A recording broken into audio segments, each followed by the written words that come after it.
김정민 박사님 먼저 하시겠어요? 예, 김정민 박사님은 지금 젊은 그 이승만 연구가입니다.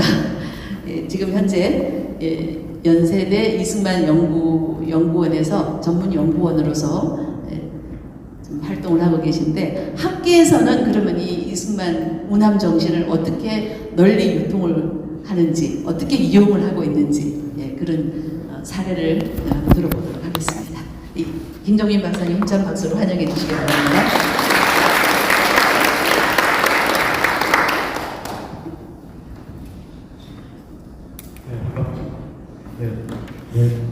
반갑습니다.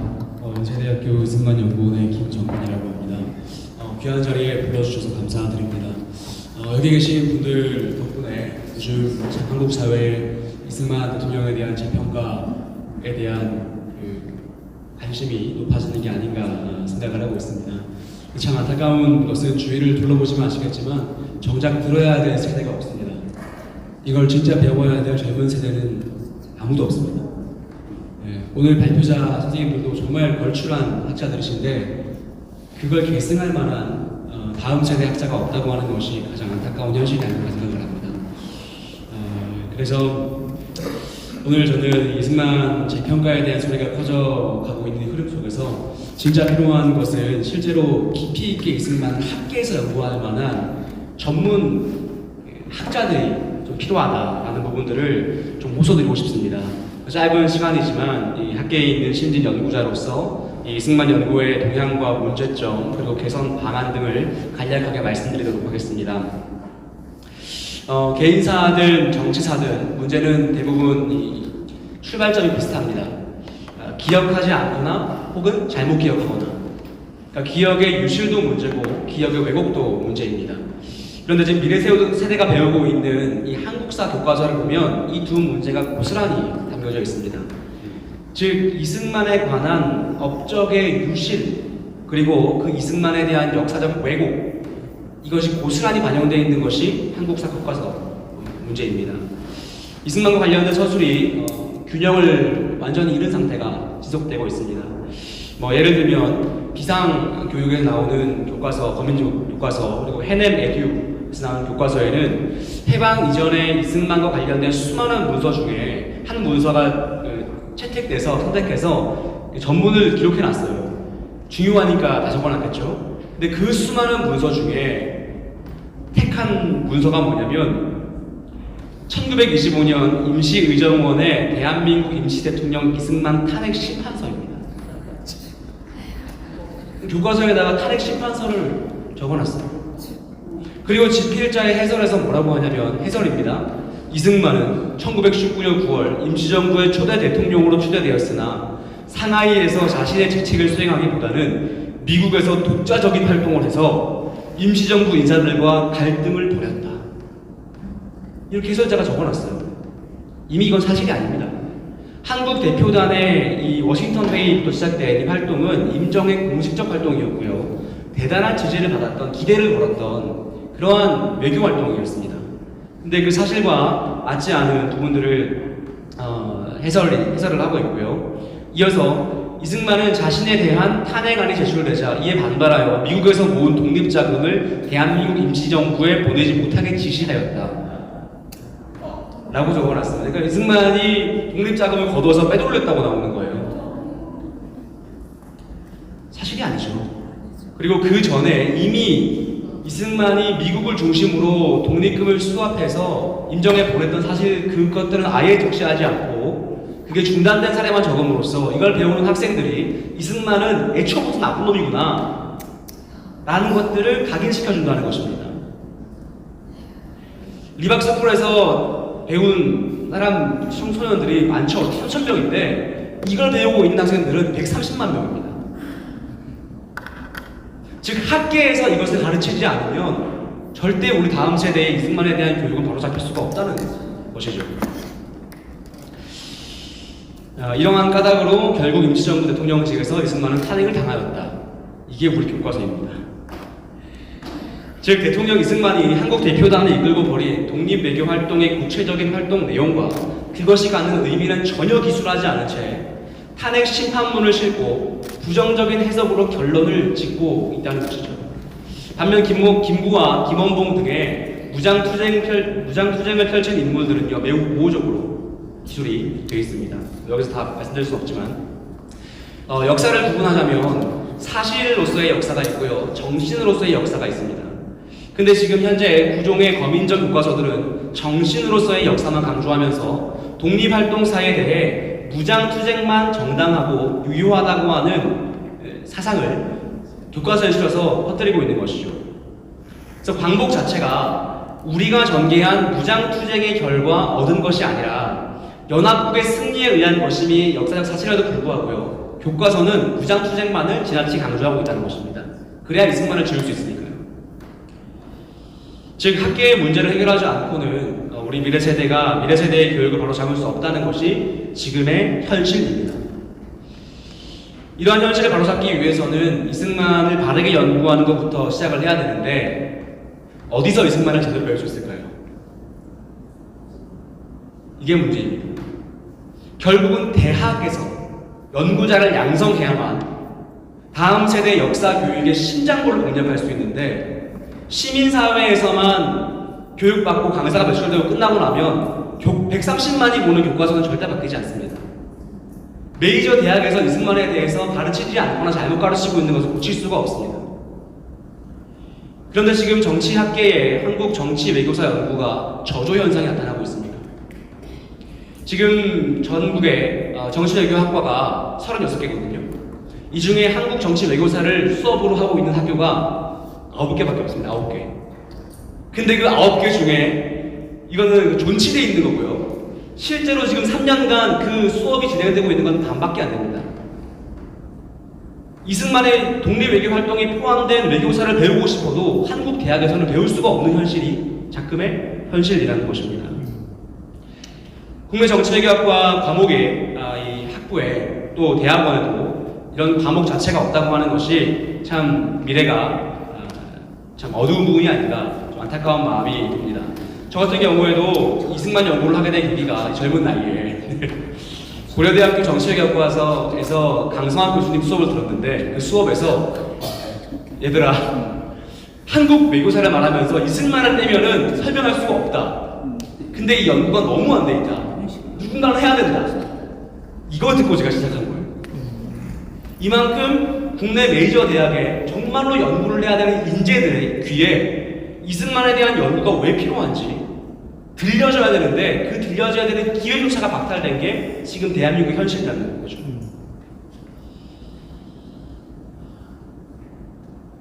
또한 국내 이 정치외교학과에 개설된 연구 방법론 강의의 편중성도 있습니다. 즉, 이 학자가 되기 위해서는 연구 방법론을 배워야 합니다. 박사학위 논문을 써야 됩니다. 그런데 이 책은 정치학계에서는 거의 무슨 방법론만 가르치냐? 양적 방법론만 가르칩니다. 그래서 전부 통계를 돌리고 이론을 사용해서 그 결과물을 내지 이승만 연구에 대한 질적 연구를 배우는 곳은 거의 없습니다. 그래서 이승만 그 관련된 문서를 보고 그 문서를 읽어내고 해석할 수 있는 능력을 대학에서 배울 수가 없다고 하는 문제인 거죠. 여러분, 해방 이후에 대한민국 역사상 이승만 연구로 박사학위 논문이 나온 게 몇 개 줍니다 생각하십니까? 이 정도의 대단한 분이면 한 몇백 개 나오지 않을까요? 일반 대학원에서 나온 학술적 연구는 여기 계신 이철순 교수님을 포함해서 18개밖에 안 됩니다. 매우 저조하고 참 너무 낮은 수치입니다. 자료가 없을까요? 자료는 충분합니다. 이승만 연구원에 소장된 이승만 문서가 총 15만 8천 페이지입니다. 이승만은 기록의 대가였기 때문에 이승만이 독립운동을 하다가 갔던 커피숍에 영수증까지 다 챙겨놨어요. 편지를 붙였을 때 했던 우표 개수가 우표도 다 모아놨어요. 한성 과목에서 모았던 성경책도 이승만 연구원에 원본이 있어요. 근데 그것을 사료를 읽어내고 그걸 해석해서 결국 한국 교육의 심장부로 들어갈 만한 연구 결과물을 만들어낼 학자가 양성되기에는 너무 힘든 환경이라는 것입니다. 사료 자체가 가진 힘도 있지만 사료를 보는 힘도 있어야 좋은 연구가 나온다고 생각을 합니다. 근데 그것을 제대로 지금 배울 토양이 갖춰지지 않았다는 점이 문제라고 생각이 됩니다. 그럼에도 불구하고 저를 포함한 이제 극소수의 신진학자들이 있고요. 그리고 우리 세대가 앞으로 계승해가야 할 연구의 방향이 있다고 생각을 합니다. 마지막으로 이 두 부분을 말씀드리고 마치겠습니다. 첫 번째 이 이승만 연구의 개선 방향은 민중의 거대 담론을 벗어나 외제적 관점의 연구가 필요하다는 것입니다. 이승만은 일국사적 관점으로 보기에는 매우 아까운 인물입니다. 그러니까 대한민국 사람이니까 대한민국 관점으로 봐야 돼라고 하면 매우 아까운 인물이에요. 세계적인 인물이고요. 국제적인 인물이기 때문에 세계사적으로 국제정치사적으로 해석해야 그 의미가 더 도드라지는 인물인 것이죠. 민족 또는 민중을 강조하는 학계에 이승만의 독립외교에 대한 폄하는 어떤 거냐? 첫 번째, 외세 의존적이었다는 비판입니다. 우리 민족의 정체성을 갖지 못하고 외세 의존적이었다. 두 번째는 그렇게 열심히 외교를 했지만 아무런 성과가 없었다라는 것. 세 번째, 그의 활동을 통해서 김구를 중심으로 하나로 뭉쳐지지 못하고 분열을 초래시켰다. 갈등의 원흉이다. 라고 하는 비판인 거죠. 이것이 바로 전형적인 내재적 관점의 오류입니다. 이것을 바로 똑같은 내용인데요. 이것을 외재적 관점으로 돌려서 이제 우리 세대가 해야 되는 연구로 바라보면 어떻게 되냐? 냉혹한 국제정치 현실을 간파한 전략이 되어버립니다. 외세 의존적이 아니라 이승만은 외세를 활용할 능력을 갖추었던 인재였던 거죠. 뿐만 아니라 청원 외교의 성과는 없다고 할지라도 그 상태 힘이 없으니까요. 아무리 국제사회에 그 외교적 노력을 해도 그 성과를 가져볼 수가 없습니다. 왜냐하면 국제사회가 가지고 있는 국제정치적 구도상. 그러나 그 시간 동안 벌였던 이승만이 벌였던 독립외교 활동을 통해서 갖추었던 인적 네트워크, 공공외교적 성과는 결코 적지 않았습니다. 독립외교 활동은 무장투쟁보다 의미가 없다라고 하는 주장이 다시 뒤집어지는 것입니다. 당시 일본 당국이 가장 경계했던 이 한국 독립운동의 그 괴수라고 부르거든요. 괴수가 김구였을까요? 이승만이었을까요? 이승만이었습니다. 이승만이 제네바 국제연맹 회의에 외교활동하라고 할 때 일본 당국은 이승만에게 첩보원을 스파이를 붙입니다. 따라다니면서 그 사람의 일거수일투족을 조사해서 일본 당국에게 보고해줘야 될 정도면 이승만은 일본에게는 대단한 위협적인 인물이었다는 것이죠. 그게 바로 박석균이라고 하는 사람입니다.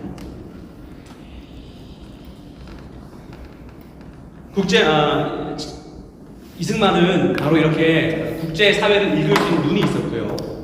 이것에 대한 재조명이 지금 우리 세대에게 필요하다는 것입니다.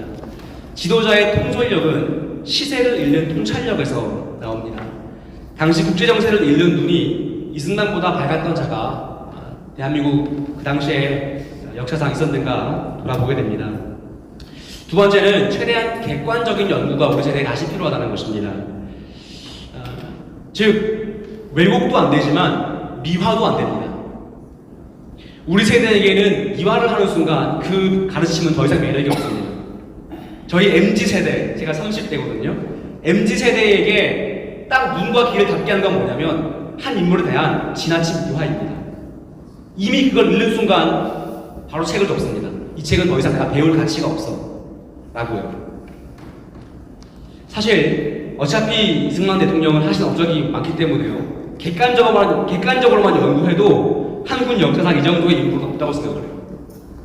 그런데 지나치게 미화를 하려고 하다 보면요, 오히려 미래 세대의 눈과 귀를 닫게 될 수 있다는 것입니다. 즉 미화와 악마화 사이에서 객관적인 연구가 우리 세대에게 지금 필요한 상황입니다. 예를 들면 재팬 인사이드 아웃 아시죠? 재팬 인사이드 아웃이 선지자 이승만의 예언서입니까? 아니면 국제정치적 학술서입니까? 이건 다른 거예요. 미일전쟁 필연론은 방대한 국제정치사적 자료 분석을 거쳐 출간한 이승만의 학술서입니다. 그가 수립한 신문기사를 통해서요, 중일전쟁의 전함과 그 당시 벌어지고 있었던 언론의 설전, 미국 정계 및 사회의 지적 논쟁 등을 국제정치사적 쟁점들을 다 포괄해서 효과적으로 파악해서 집필했던 것이 재팬 인사이드 아웃입니다. 여러분 재팬 인사이드 아웃에서 제 1장이 백미거든요. 일본의 군국주의를 간파했던 그런 그 1장인데 사실 그거는 이승만이 혼자 쓴 게 아닙니다. 이승만이 다 썼다고 하면은 좋겠지만 아닙니다. 당시 이승만은 일본을 간 적이 없어요. 도쿄에서 그 군국주의의 심리를 파악할 수 있을 만한 상황이 안 됐습니다. 그때 본 것이 뭐냐면 윌라드 프레이스라고 하는 사람의 글입니다. 이 사람은 당시 일본에 파견되어 있던 미국 선교사입니다. 그 당시 보고 왔던 것을 글로 적고 이것을 이승만이 보고 다시 적은 것입니다. 이런 부분들을 다시 한번 바로잡기 시작할 때 미래 세대는 이승만 연구에 대한 관심과 매력을 다시 느낄 것 같습니다. 마지막으로 한마디 드리고 마치겠습니다. 인물 연구는 해당 인물의 사후 100년부터 본격적인 시작이라고 하는 말이 있습니다. 즉 연구의 대상과 직접적 상관성이 없는 세대가 가진 이 연구의 객관성의 힘을 강조하는 의미입니다. 저는 이승만과 아무런 관련이 없습니다. 그래서 오히려 그 사료를 객관적으로 볼 수 있는 눈을 좀 더 가지고 있습니다. 지난해가 이승만 독립외교의 시작이었던 워싱턴 회의가 종료된 지 100년째 해던 때입니다. 어쩌면 이승만 연구는 이제 새로운 출발점에 서 있는지도 모르겠습니다. 앞으로 신진 연구자가 많이 탄생할 수 있도록 적극적으로 힘을 보태주시면 대단히 감사하겠습니다. 감사합니다. 감사합니다. 우리 김정민 박사님이 굉장히 도전을 던지셨습니다. 누가 이 다음 세대에 이승만 연구를 할 것인가? 많은 학자들이 배출이 되어야 되는데 아마 오늘 이후로 또 새로운 어떤 방향들이 또 이렇게 울려